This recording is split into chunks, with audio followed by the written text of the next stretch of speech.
The Pentagon quietly broadened how AI helps set targets, and suddenly, Anthropic's red lines look like the roadblock somebody wanted gone.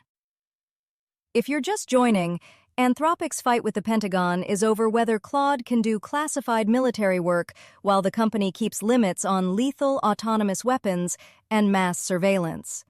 It has moved way past procurement paperwork, reporting that a version of Claude sits inside the Maven smart system has raised much sharper questions about targeting workflows, command responsibility, and what happens when a model is asked to support an illegal order. This is Anthropic Pentagon Watch. Today, a revised targeting doctrine, a court split nobody's resolved, and the White House deciding who gets Anthropic's mythos. Spoiler, not you. Let's start with that Straits Times report on the doctrine, because it changes how the whole blacklisting reads. This one's from the Straits Times. New York. The Pentagon has quietly revised its doctrine on how the U.S. military picks its targets in battle, opening the way for artificial intelligence, AI, to make critical wartime decisions in the future. The revised targeting principles, approved without public disclosure in April, envision systems where AI initiates actions with human monitoring, evolving from what it describes as the current practice of having human-in-the-loop systems, in which a human initiates actions. This is the doctrine change that makes the rest of the week make sense. In April, the Pentagon revised its targeting principles, quietly, with no public release, to envision systems where AI initiates actions with human monitoring. That moves away from human in the loop, where a person starts the action. AI initiates, human monitors. They changed who pulls the trigger and announced it to nobody. Bloomberg had to review a document that isn't classified, but also isn't public. That's a choice. And it reframes Anthropic's red lines. When they refused certain uses, people could treat it like they were blocking some hypothetical future system.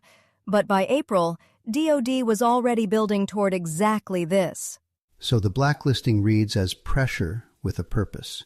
Push out the vendor that said no to the thing the doctrine was written to enable. Follow the timeline. April doctrine, then the squeeze. The phrasing in the document is careful too. AI initiates actions with human monitoring. Monitoring and approving are different things, and they know the difference. Right. Human monitoring is the euphemism. At battlefield speed, the person watching the screen is reduced to witnessing the system move, and the doctrine literally cites adversary speed as the reason to take the human off the trigger. Step back for me. If a judge temporarily blocks the Pentagon's Anthropic blacklisting, what changes in the real world? Can agencies and defense contractors go back to using Claude, or can informal national security warnings still freeze the company out? Yeah, this is where it gets genuinely messy, because two federal courts are pointing in opposite directions. In late March, U.S. District Judge Rita Lynn in California granted Anthropic a preliminary injunction.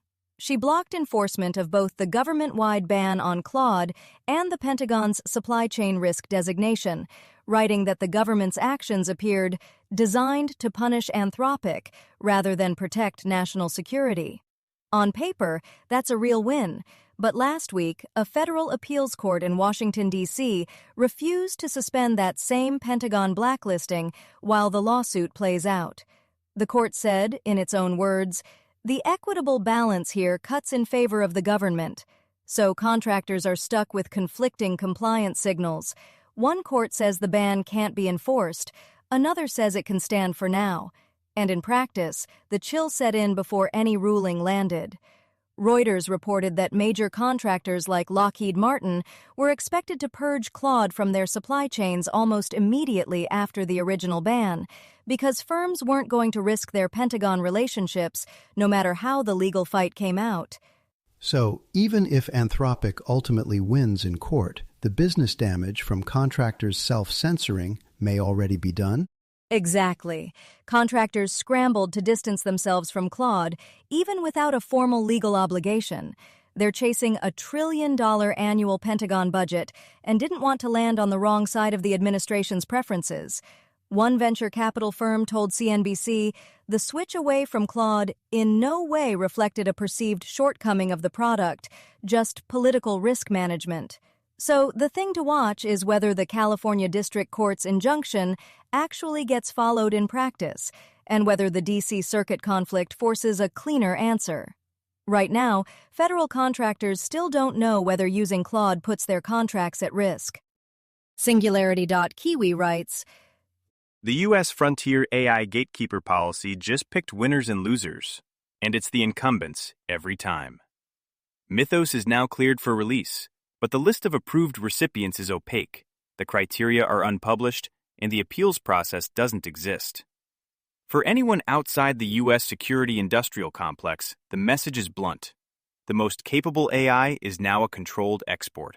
The end result of this week's fight is cleaner than I expected. The White House cleared Anthropic to ship Mythos, its frontier cybersecurity model, but only to a government-vetted list of trusted partners, which means the administration has turned a vendor dispute into a decision about who gets to buy. Legally, that sits closer to export control than procurement, different animal entirely. And look at the structure. Opaque list, unpublished criteria, no appeals process. It's a velvet rope, and the bouncer won't even tell you the dress code. New Zealand startups, academics, independent researchers, all on the wrong side by default. The incumbents inside the U.S. security industrial complex win every single time. And this loops back to the step-back segment we just did. If a court blocks the blacklisting tomorrow, it still doesn't solve this. A trusted partners-only channel routes straight around a preliminary injunction. There's no clause to enjoin. Right. They move the whole fight upstream. You can win your court case and still never get access, because access was never in the contract. If you're following Anthropic's Pentagon ties, you might also like Musk, the Altman Daily court watch on Elon Musk's trial against Sam Altman, OpenAI, and Microsoft, covering testimony, exhibits, and the AGI governance fight. Find it wherever you listen to podcasts. You'll find links to every story we covered today in the show notes. If one caught your ear, that's the place to dig in a little further. That's Anthropic Pentagon Watch for today. This is a Lantern podcast.